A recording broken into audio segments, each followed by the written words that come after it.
record the last time. Yeah. Thank you, comrades. I should have. I'm going to pause the record. The last time we recorded, we only got transcripts, whereas we asked for voice recording. So we're hoping this time we'll get the voice recording. Thank you very much. Okay, so I'm sharing the screen of what we are going to discuss today, which is the first of many discussions on what unification of Africa means. Thanks to one of our sisters, who is one of our leaders here in London, it came to light that we had assumed that when we talk about the unification of Africa, we hadn't expounded on it clearly so that people understand that when we say the unification of Africa, we mean that Africa must have one single government, not 55, because currently we have 55 different governments for Africa. Comrade Pigeon, if you don't mind me asking, I don't know if you have finished that research. So Comrade Pigeon is doing some research on the population of Africa as a whole, the countries of Africa. We're going to put together,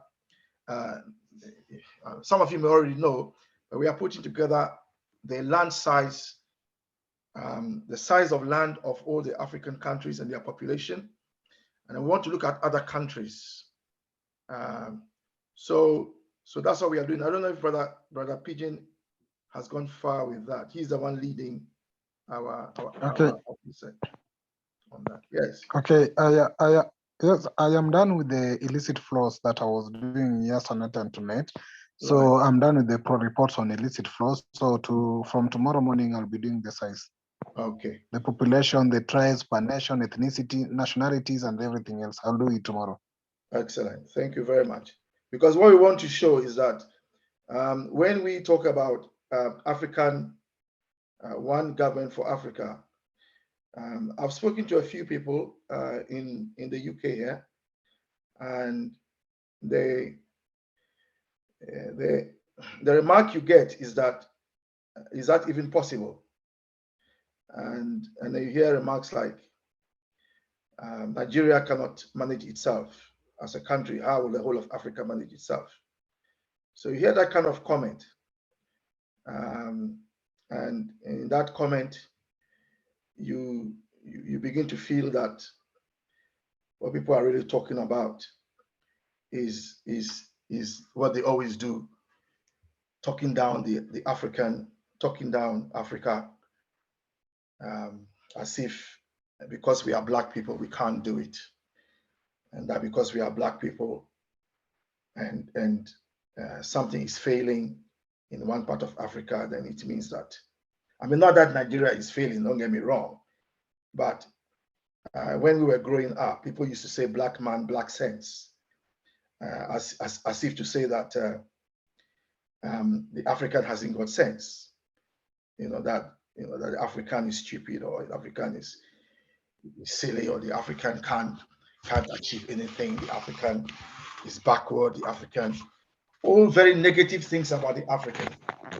So, Brother Kwame, yes, I've shared with you a picture of something like a proportion of the sizes of US, Europe, in Africa, how they look in Africa. So you can check on it, but that's just a template, not a real actual fact. Yeah, I understand. So there is a story on the screen which is an interaction between John Mill, who is Nkrumah's executrix, then Modibo Keita, who was then the president of Mali, and then Nkrumah, the deposed president of Ghana. He was then in exile, if you like. And this is an exchange between them. I would like us to read it, and then we'll discuss. So if it's okay, Sister Shireen was here and then she left. I would have loved her to read. But Sister Ida, are you able to read for us? Can I read? It's a very short. Sorry, no, I'm traveling, so it's very noisy. Sorry about I can hear someone volunteering to read. Who wants to read? Lawal, can is I that read? you? Yeah, Lawal, okay. Yeah, carry on. Yes, please. Okay, I can read. Yes, please. I was present most of the time. It was with KN. Had him tell KN. So KN is Kwame Nkrumah, okay? Okay, Kwame Nkrumah. Okay, let me start Kwame over. Nkrumah, yes, that's what KN stands for. Okay. I was present most of the time. It was with Comrade Nkrumah.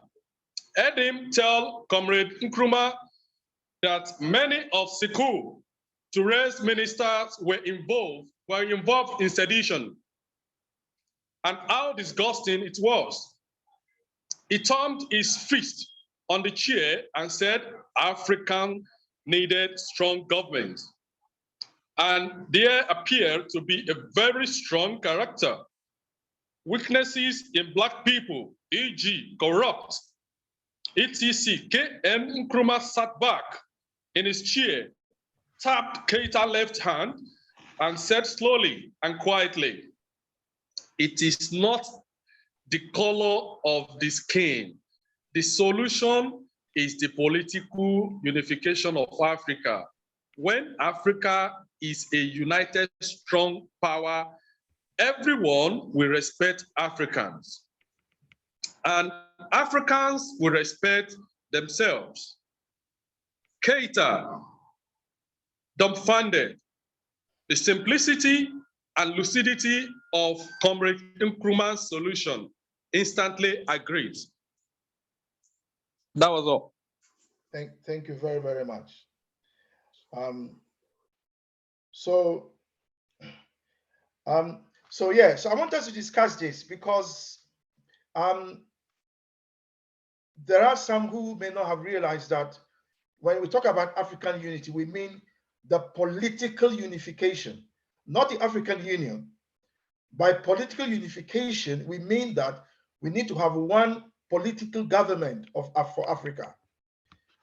So that's what I want us to discuss. And please feel free to share your thinking, whether you think it's nonsense, whether you think it's a good idea, whether you think it's something that is possible.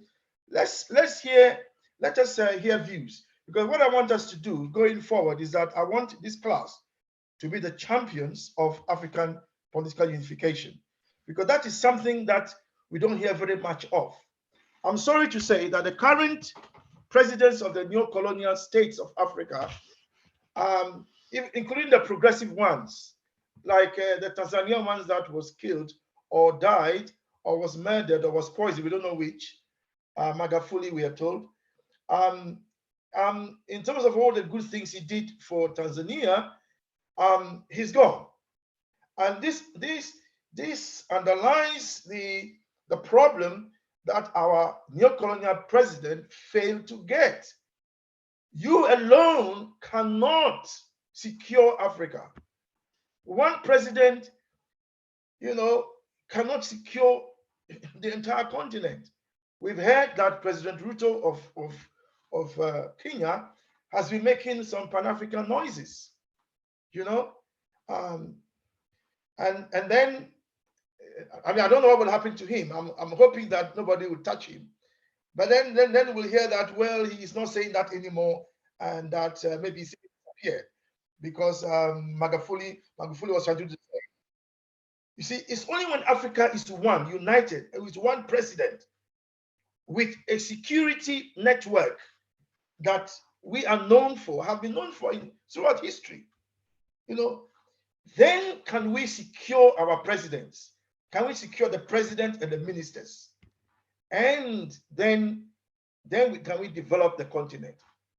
But with 55 different governments, for a population of about 1.4 billion, which is about the same population as China, so the whole of African continent has about the same population as China, So I want us to discuss this. So let's take it one at a time and see what people think. The political unification of Africa is the answer. And it is only when Africa is united and strong, the strong power, will people respect Africans. Because at the moment, nobody respects us. We're not respected. And the reason we're not respected is because we are not a power. And why are we not a power? We're not a power because currently we have 55 different governments, all doing silly things. You know, they're not really advancing the continent. And some of them, as we heard from Brother Pigeon, are busy paying debts. You know, that's their job, to be the money collectors, the Shylocks for foreign agents or foreign agencies.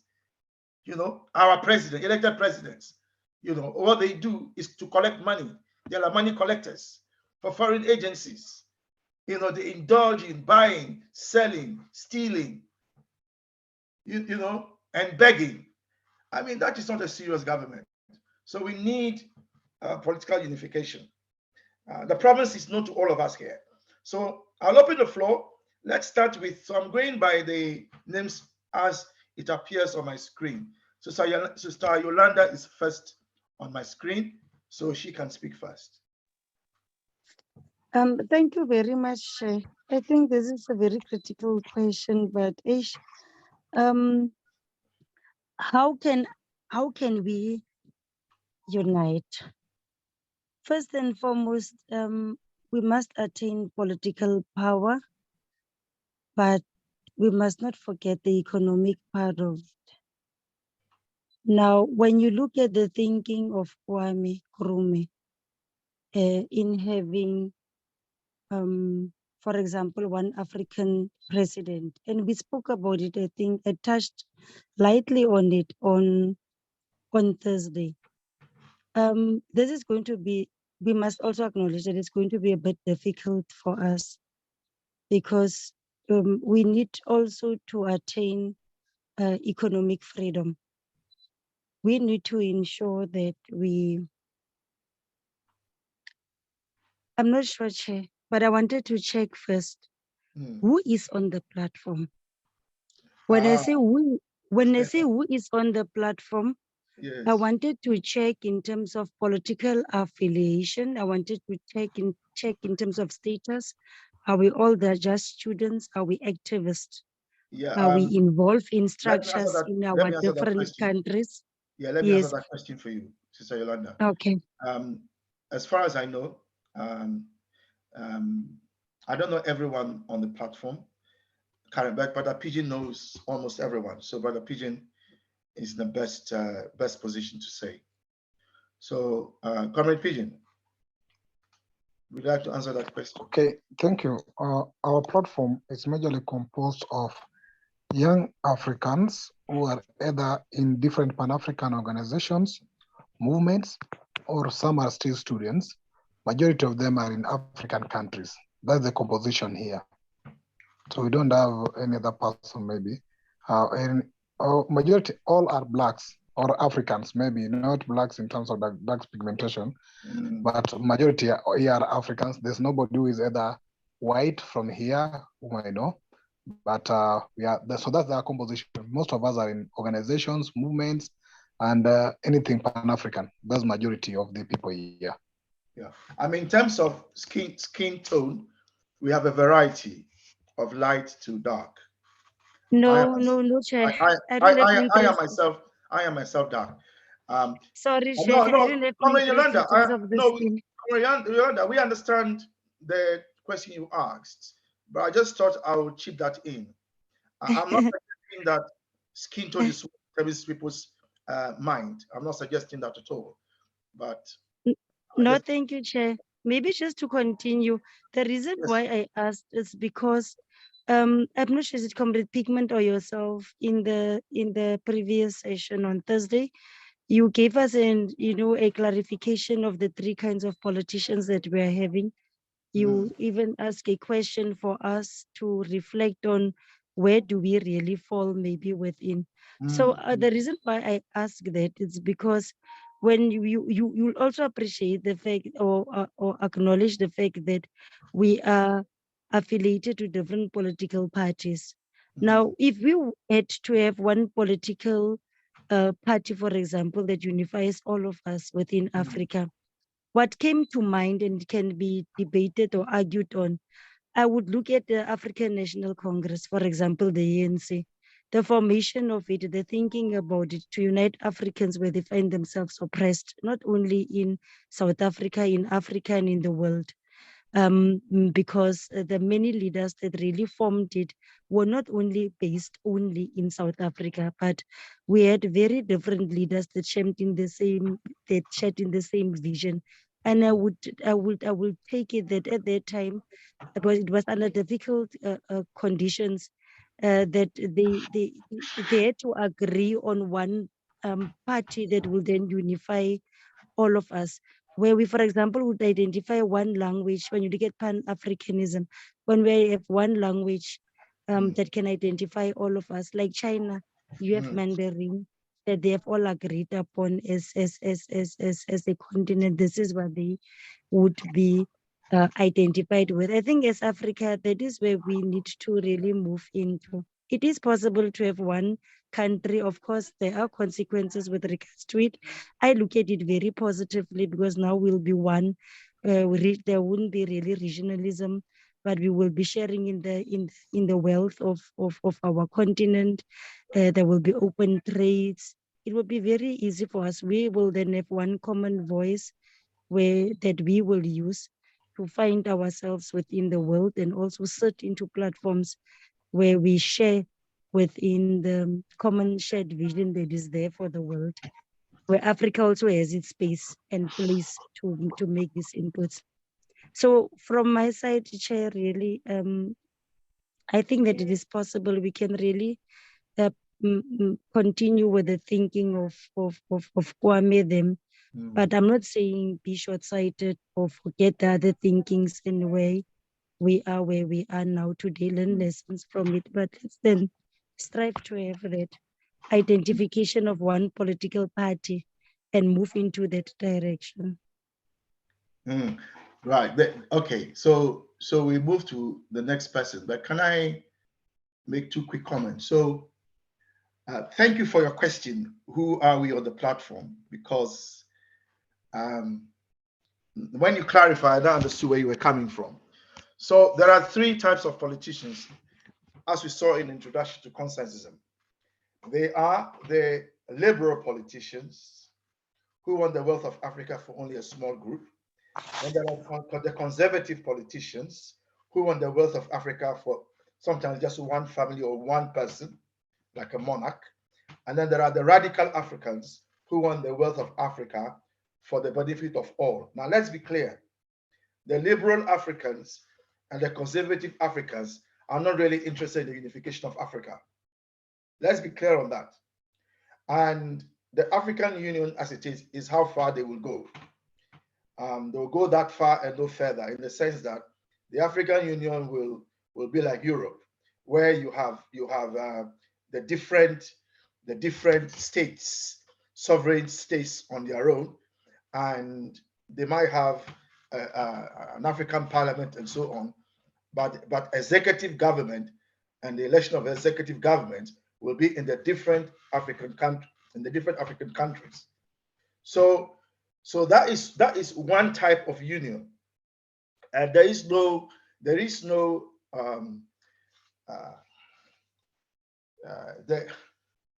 assumption that that is the kind of union that we as Africans want.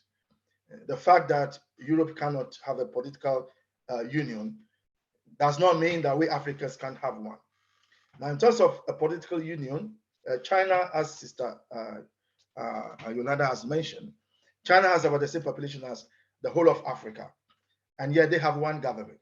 So what would be the reason? Is it the land size, or is it the number of people? People will always find a reason why we can't unite. They will either pick factor A or factor B or factor C. Where there is a will, there is always a way. When people don't have the will or have a reason why they can't do it, then they'll start finding reasons. Is reason A, reason B, reason C.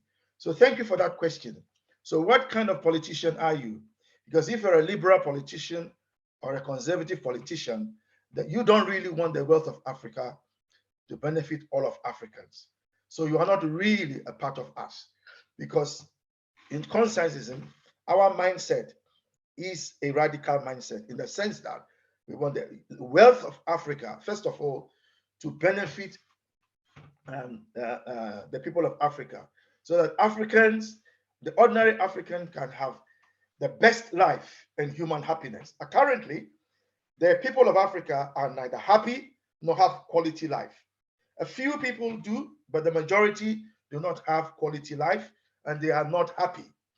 So what we are asking for is that. The second point I want to make is that political unity, political liberation of the colonial states that started when our parents left Manchester in 1945. That political liberation was meant to be the first stage of the struggle. The struggle itself was called the African Revolution, and that was the first state. One of the last states to get political independence is South Africa in 1994. And I remember Winnie Mandela making the comment that wherever Nkrumah is, he wants him to know that what he said has come to pass, that the independence of Ghana was meaninless, without the total liberation of Africa. So that political liberation is now done. I mean, mostly there is one country called the West Sahara, where Morocco, I think, because of that, left the African Union, they came back or so. I don't know the full facts, but and Nigeria is solidly behind the fact that, but this is a very important point. Nigeria is solidly behind the fact that the West Saharan people must also have independence. Now, what I'm saying is that, so the political liberation of Africa has now finished. The next stage of the struggle is economic liberation. Okay, now economic liberation, unfortunately, cannot happen unless there is political unification. Because as long as we have 55 different states, we cannot have economic liberation. They'll play one government against the other. They'll go to this country, do cross-border. I mean, Comrade Pigeon has done some investigation. There's cross-border crime, cross-border corruption, and these things get in the way of economic liberation. Because the purpose of economic liberation is that the resources of Africa are free, are made available for Africans to attain the best life and human happiness. I mean, that is what political economic liberation is about. Thank you, Brother Kwame. So let us be clear about that. So in order for economic liberation to happen, there has to be political unification. And that is what I want us to discuss. And that is what Saturday classes will be discussing. How do we do it? What program should we put in place? And we will, as Yolanda has said, we all belong to different political parties. So how can we take the message back to our political parties? Thank you. So thank you, Brother Kwame. I'll take the chairship again, so that I can allow you to continue, of course, explaining yourself and explain some.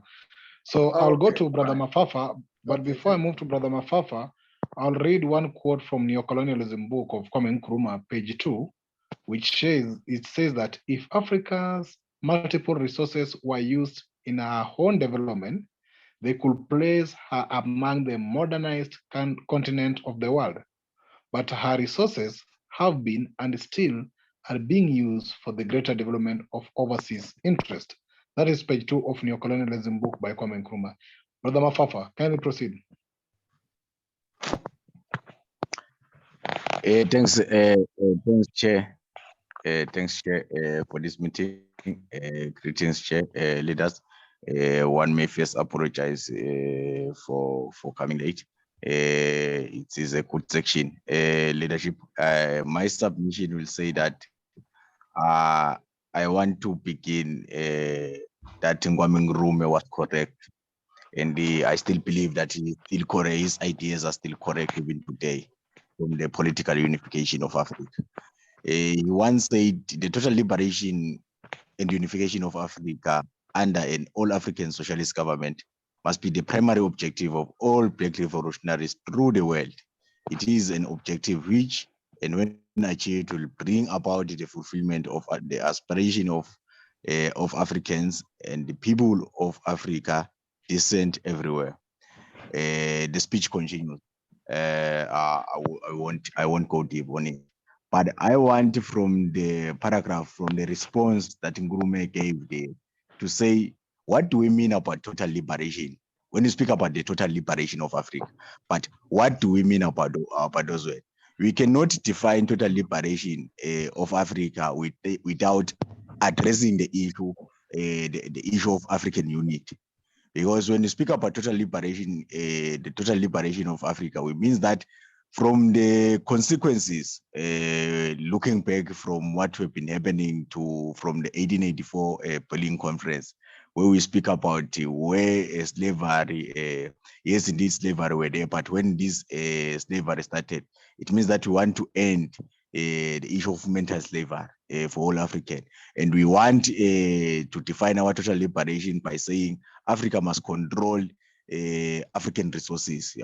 At the same time, I agree with Sister Oyolanda when you say that the issue of the economy must be addressed, because we cannot define total liberation without addressing those issues. But the question is to say, how do we believe as the African to say we need to compete with the world? Look at the issue where we are in Swaziland. Swaziland, they have a population of less than 1.5 million. The population in Swaziland. Do you think Swaziland can compete in the world market? Compete with China, compete with the United States, compete with the other giants. Just a few. I cannot call even a country this thing. Less than 1.5 million population were enough. Divided the way we are, these consequences, this limits us as the African people to compete even in the world market. One of the things that I am just highlighting it now. And also, when you speak on the issue of African unity, I think we must understand that in almost over 113 countries, there are almost 1.5 billions of Africans who are scattered all over. And when you speak about African people, what you must understand as the Africans is to say that we have one identity, we have one history, we have one culture, and we have one destiny. And the destiny we're speaking about is to unify Africa. That's the destiny we're speaking about. That is why, comrades, we must know very clear that as Africans, we are being exploited by the same forces that are exploiting each other. And we must maintain our goal and our destiny that we're speaking about, the unification of Africa. I think my leader, I wanted to highlight on that party leadership to say, this movement that we're speaking about, that started long time ago. Its quest remains to say, let us unify Africa to end the oppression of Africans against all odds leadership. Thank you. Thank you very much. This is a topic that I would like at least everybody present here to share their view, even if it will take at least their thinking, even if it will take at least 2 minutes per person. So therefore, when you get an opportunity, yes. Following Corey Mafafa's submission, I want to make the point, which I think is crucial, that what we have realized, and this was a result of a discussion between the coordinators of this group. And what we've realized is that actually, as Corey Mafafa has said, the unification of Africa, what has not been made clear when we've talked about unification of Africa, but what we really mean is political governance, one political government for Africa. We're not talking about the land unification alone, although that is part of it. The unification of the lands is part of it. So Swaziland of 1.5 million people is basically a part of Africa. And so when we unite Africa, Swaziland, South Africa, Uganda, will all be part, we are already part of Africa anyway. So that is not a problem. We're all on African soil. So the problem, that is not the problem. The problem is that we are separated by borders, which were created in Berlin, as Brother Mafafa has reminded us. And Berlin, let's not forget, Berlin is in Germany. I mean, Germany. And the struggles over borders in Africa is what led to the First and Second World Wars. Other people don't realize that those wars were fought over us Black people and our wealth. I mean, imagine, our wealth is the reason why other people were fighting and killing one another. It was us and our wealth. So those borders were created in Berlin, in Germany. You see, so let's be clear that this is a point the Saturday classes now wants to take up, which we want to champion and clarify, which is that when we talk about African unity, we are not talking about the African Union, which is a club for neo-colonial states who want to remain neo-colonial states, and neo-colonialists then are in bed with imperialists, and they continue to be money collectors. Our money, continue to give our money to foreign agencies, and financial crimes are being committed by transnationals, which they know about. I mean, look, the Nigerian Revenue Service knows all Nigerians who have aircraft, private aircraft. They know them, yeah? All the Nigerian citizens who have a private aircraft. The Nigerian Revenue Service knows all of them. Also, they know who has paid and who has not paid tax. They have all this information. So when you buy an aircraft as a private citizen, they know where the money will be coming from, because they know whether you're paying tax or not. So what we need is going forward, we want it to be clear that the political unification of Africa means one political government. That is what we mean, not 55. Not 55. And as Yolanda said, of course, it means we have to win the democratic argument. We can't do it by force. Brother Kwame Gonza would say, well, if it requires force, we'll use force. But we have to, convince our fellow Africans, democratically, that is the way forward. Thank you. I'll stop there for that. Okay, thank you very much. Thank you very much. I'll move to Comrade from Ghana. I'll read one quote again from the book called Revolutionary Warfare, page 40. Nkrumah says that the lack of political unity places inter-African economic institutions at the mercy of powerful foreign commercial interests. And sooner or later, this will be used, such institution, as a funnel through which to pour money to continue exploiting Africa. And this is what we are seeing with IMF and World Bank. So, comrade from Ghana, can you share your opinion?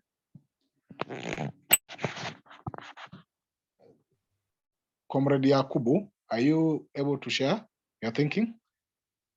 Then Comrade Lawal Dauda will follow. So, yes, Yakubu, proceed.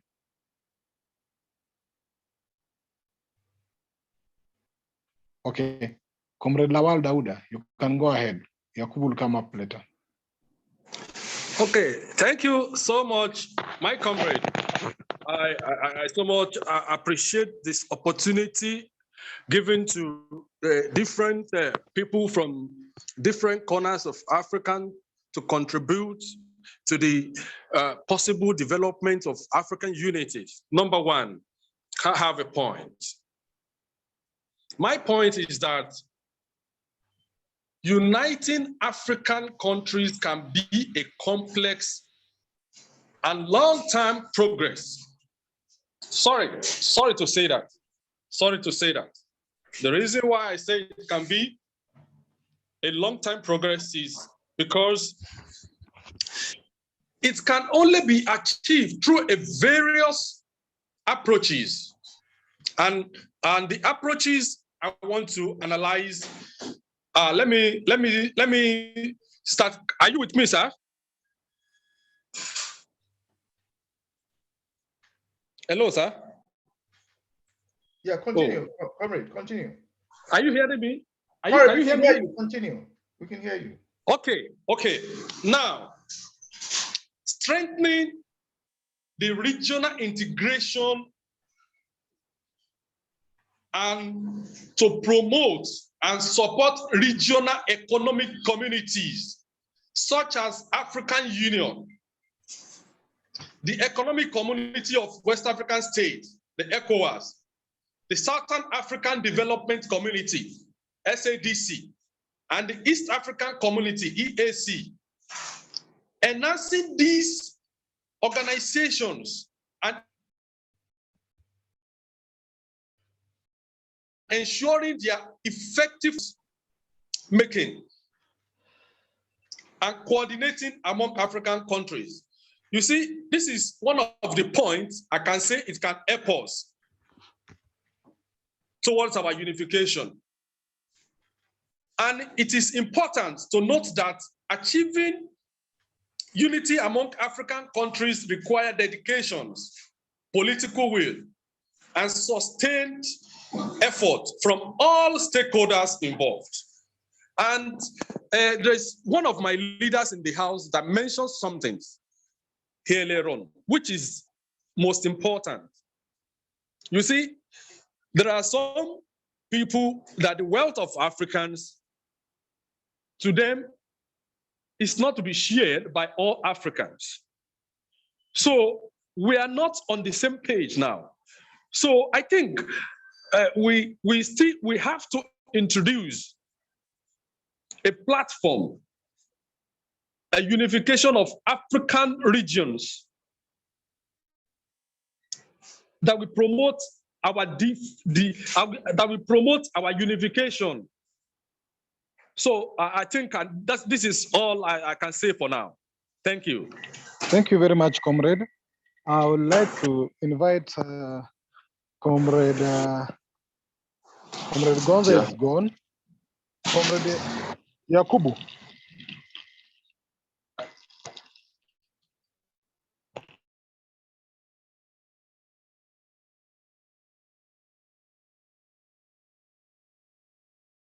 Yes, Comrade Yakubu. We can't hear you. Can you speak? Okay. Because of time, we'll go to Comrade Ajete. Yakubu, try work on your microphone. Ajete?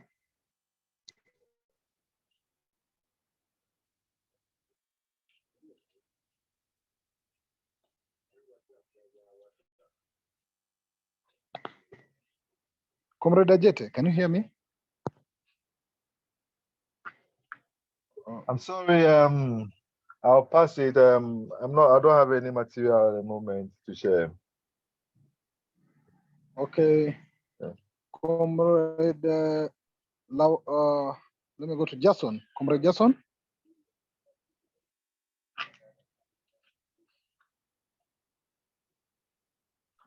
Thank you very much. Good evening once more. Let me start by saying I do agree with the latter speakers. However, I just want to add some few on when Africa is united, strong, power, everyone will respect Africa, and Africa will respect themselves.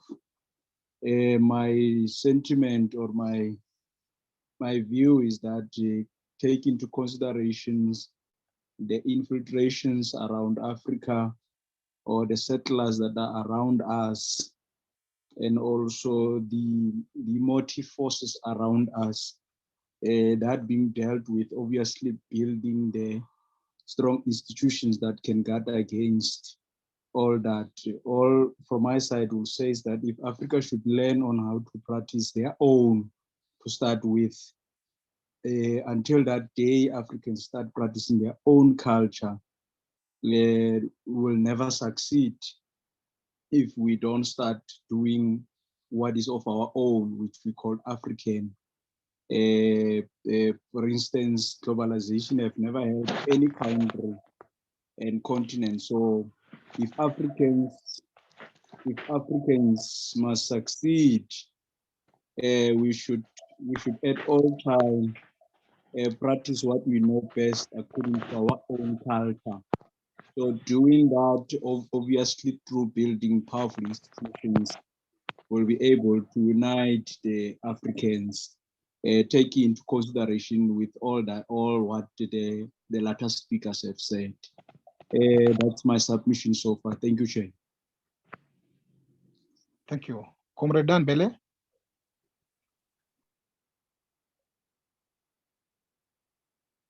Comrade Dan Bele. Okay. Try to unmute yourself. If you're able, you proceed. Sister Ida, I'd like to ask you to share your thinking, and I'd like also to ask you, as you share your thinking, what do you think will be the greatest impediment or the greatest challenge that we must unlock in order to realize this unity of Africa government? What do you think is the greatest challenge, according to you? I think that until it starts with a grassroots movement of everybody feeling that they're included, it will be a challenge, because there's so many people who don't feel included in their day-to-day lives of power sort of thing, of how they can achieve. And everybody, there are too many people struggling just to achieve maybe even just a meal for the day, or things like that. So I think until to me that would be one of the big obstacles.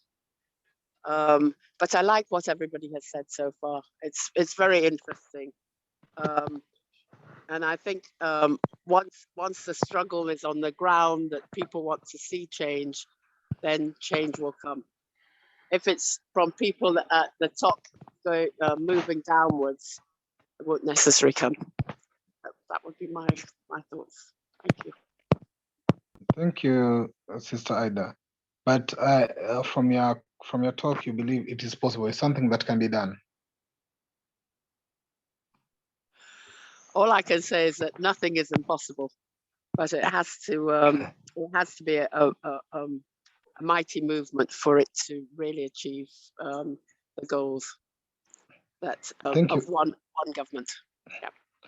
Thank you very much. Before I move to Comrade Renumi from Nigeria, I would like to quote another quote by Nkrumah on a speech he gave to National Assembly in Accra on 8th August 1960. He said, "Only Africa can fight for its destiny. In this struggle, we shall not reject the assistance and support of our friends, but we will yield to no enemy, however how strong the enemy will be." Thank you very much for that quote. Let me go to Brother Renumi. Renumi? Yeah, thank you.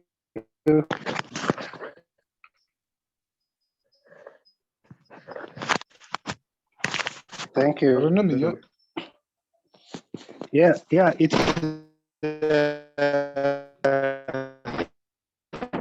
it is quite possible, and even I want to believe that. Hello, can you hear me? Because then I changed my position. One, then two is starting to rain where I am, so I was on the outside before, so I have to move inside. You're clear. Proceed. Yeah, proceed. You are clear. Okay. Yeah. So yeah, actually, I said it's possible, and we were actually on that part before. I remember, I think 1965 or back then there was a discussion where Africans agreed to adopt a continental language, and Swahili was agreed to be what eventually our imperialists intervene. They didn't allow the debate to be as robust. Maybe we would have adopted one or two or three languages so that it can Africa Swahili. as a continental language. The only way we can go about this is to start with a mind revolution.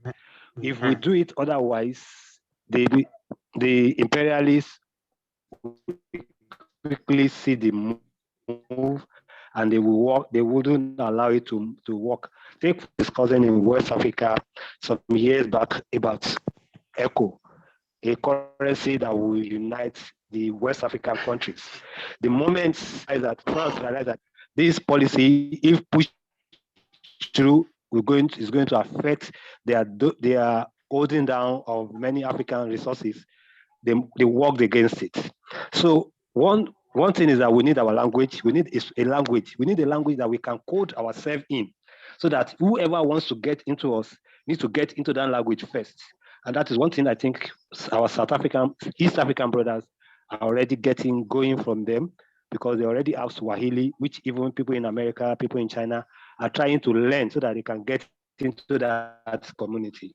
Until we get to that level, I'm also happy that lately, maybe Russia is even planning to learn about three African languages. This is just about news of about 2-3 days or a week ago. So because language is key, we need our language. If we have a language that unites slavery, English, Arabic, Spanish, and all other language of imperialism, until we have our own language where we can communicate amongst ourselves, consciously trying to talk to ourselves, getting ourselves understood.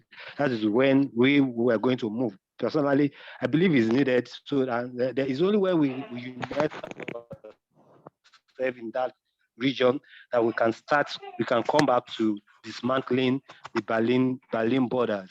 The Berlin borders that are dividing us. That is when we can see ourselves, we the English people, to Britain and America, than to our brothers in the next African country. For example, we're excited that our oil in Nigeria will not be going to Benin, Togo, and other places. If they need oil, if Nigeria can provide it, why not? But because we've been brainwashed to believe that allowing our resources to go to our brothers next door to us is not good. Why can't our resources go to them if they can come from America, Europe to come and steal our resources? Why can't we share our resources with our brother who needed the resources, who are less fortunate about the resources that we have? So these are things we need to do. But the key thing is that we need to unite in our language, we need to unite in our arts, we need to unite in our vision. I'm also happy that we are having this forum, which is like a breakaway from the Sunday session we have with the GSC.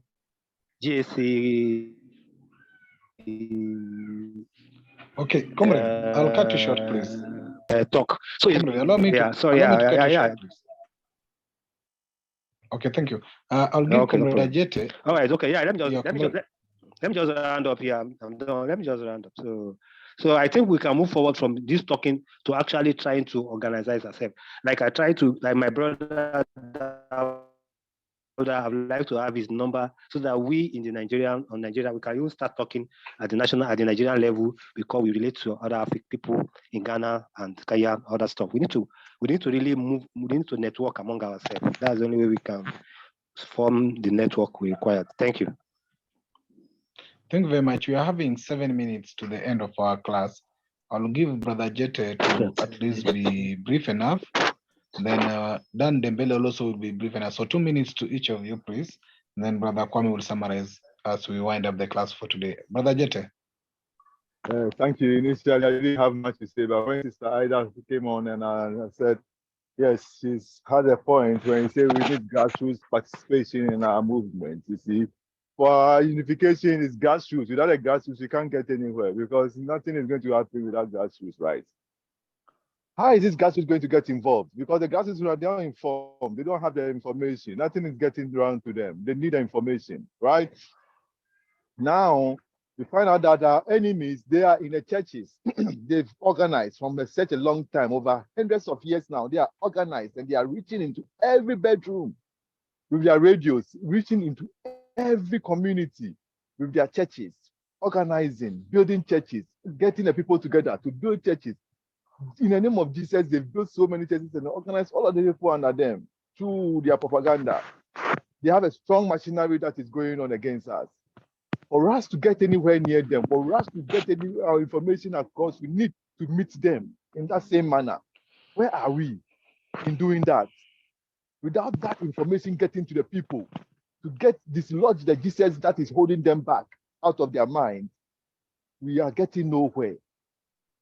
So that is the point I'm trying to get to Africans, that for any organization where we remain serious, we must have our own propaganda strategy, at least a printing press.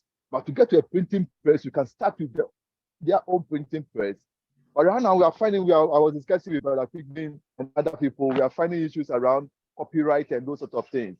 But if we can come together, bring our minds together and find our ways around those things, find some money, raise funds, start to print books, start to print posters, newspapers, spread it, information out wild like these people are doing, then we can be talking something. Because here alone, we sitting here and talking these things, it doesn't get to the grassroots. I don't think it's getting to the grassroots that it needs to get to.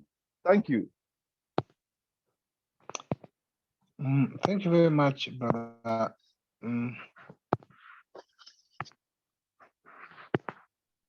Thank you very much, Brother Jete. At least I know Brother Kwame has been picking some points. And indeed, we are doing this. We are trying to see how we can cause a continental movement. So, Brother Dan Bele, before I wind up, you are trying to say something. I'll give you opportunity, please. Thank you very much for the opportunity to give me. Thank you very much. I think Africa to be united. Sir, are you with me? Yes, I can hear you. Okay.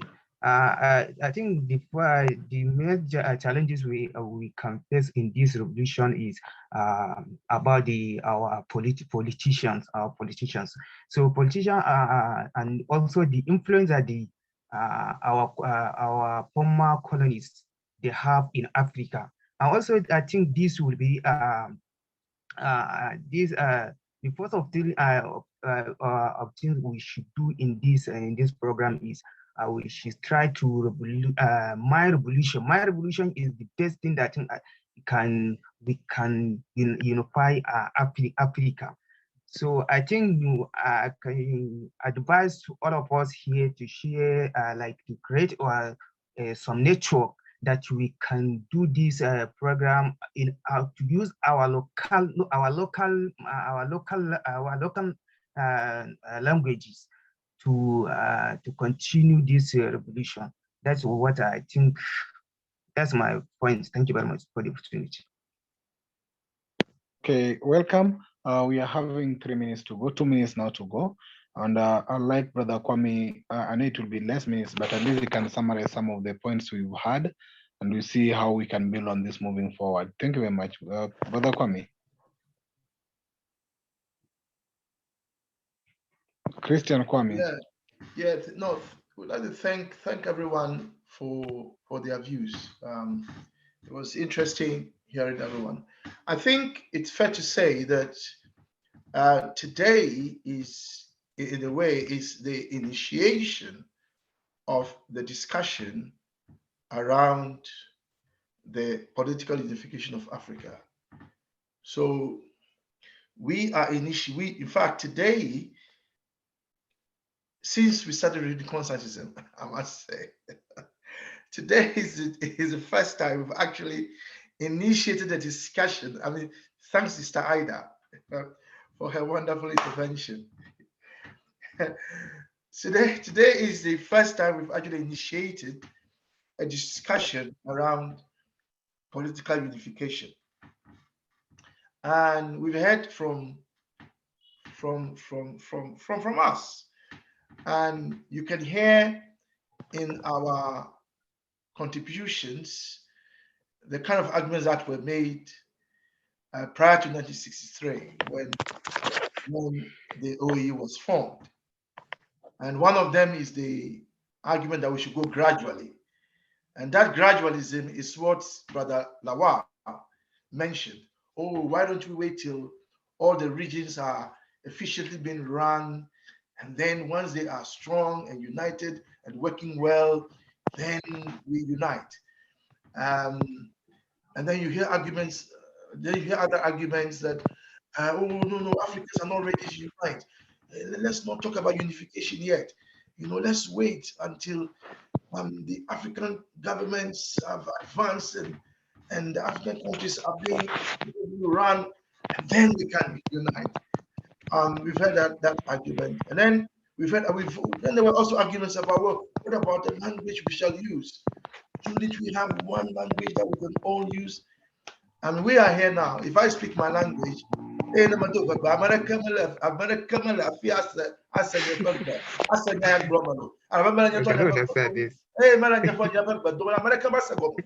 I'm speaking my language. You can't understand.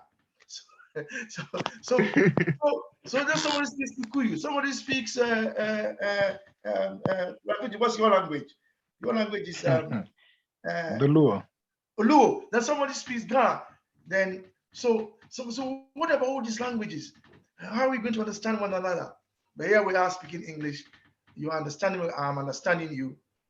But as Brother Dan has said, well, why don't we then take the message into our local languages? So I will take it to my Ewe people. Hey, my topic, but now in other words, I'm taking the same message now into my Ewe language, and I speak to the Ewe people in the language. We can do it.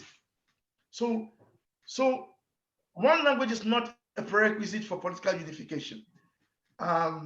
China doesn't have one language, but they have one written language. That they have one written language, but all Chinese don't speak the same language. There are differences. So language is not a barrier to unification. Land size is not a barrier to unification. The number of people in the country is not a barrier to unification. Above all else, what is required is the will. We should be willing to go for it.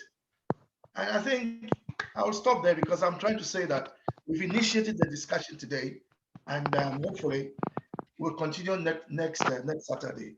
The final point I'll make is that in terms of the mindset, that is what we do on Thursday. The whole point of Consciencism is to sharpen the mindset. So thank you very much, Chair. Moving forward will be very, of course, objective also with a key topic like either what are the challenges, maybe another day, what are the objectives, and maybe what are the obstacles, and maybe what is the benefit of all this. So this is the beginning. We will try to make it more better as we move forward. And we do appreciate your presence today. And may God bless you all. Let's meet again on Thursday as we sharpen our consciousness. Don't miss out the Consciencism class. It's a great class to be in. So please, we look forward to seeing you on the same date. So thank you very much. Brother Kwame, you can stop the recording if that's okay. And then let's meet again on Thursday. Yeah. I'm going to stop the meeting, but just Brother Pigeon, I realized that we didn't have to open a new meeting. We could have used the one before. I could have started it. I thought I couldn't. So we'll return to the one we set up the last time, and that will be the same going forward. Thank you. Thank you. Bye-bye, everybody. Let's meet again on Thursday. Thank you. Bye. Thank you very much. Thanks, Gifted. But I'm a papa, just so you know, I'm working on your stuff. Yeah. Thank you. Thank you all. Thanks. Bye-bye. Thank you. Bye. Thank you very much. Okay. See you Thank you. next. Thank you very much. Okay, Bye-bye. bye. Bye.